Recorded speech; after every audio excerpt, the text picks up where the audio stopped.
In Excel, for a cell to be considered a numeric entry, it can only contain digits and decimals.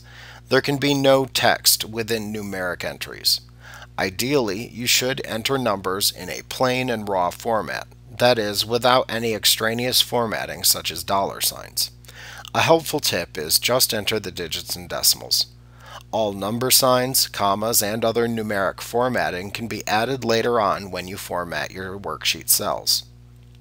This relates back to the concept of cell content versus cell display that arose in the previous lesson. In this case, you don't want commas and other punctuation possibly being misplaced when the data entry occurs.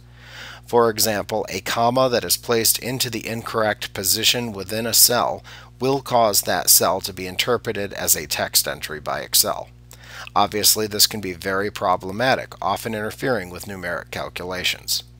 Note that you can type a minus sign in front of a number to designate a negative value during data entry if needed. However, you should save any advanced formatting of negative values for later on when you apply formatting to the cells in your worksheet. Numeric cell entries also have some additional issues with the concept of cell content versus cell display.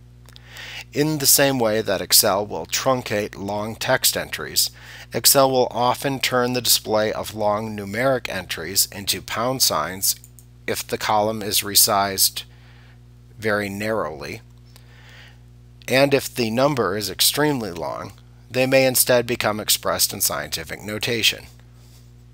Once again, this stems from the same problem that we had with the long text entries, and that the numeric entry is simply too long to be displayed correctly in the column. If the number appears as pound signs, you can simply widen your column to fix the display.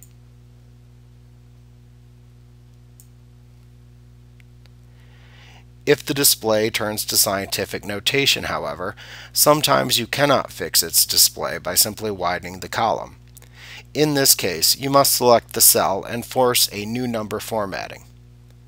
For example, you could click on the cell and then click the comma style button within the number button group on the home tab of the ribbon to add thousands separators to the value, forcing the display of the cell out of its default scientific notation display.